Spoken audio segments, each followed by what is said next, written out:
I'm going to film this one more time and kind of focus more on the inside.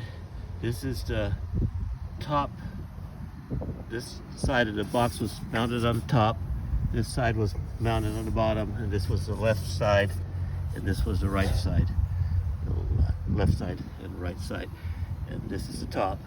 And it seems to me like this is the corner where moisture came in.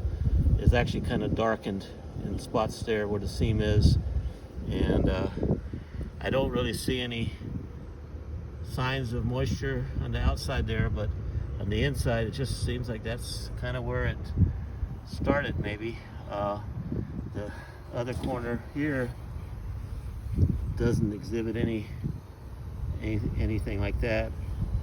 And then I'll just go down a little closer here to show the inside a little more. Turn this so it's got more light on it. This was a lower left-hand corner here, and then this is the lower right-hand corner.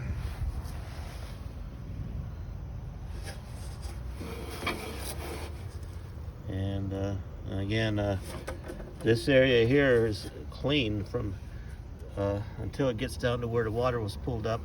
You can see the line across the bottom there. On the right side, everything looks clean and dry.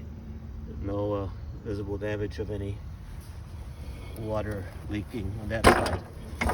So it's all, that's the inside. Hopefully those details will help.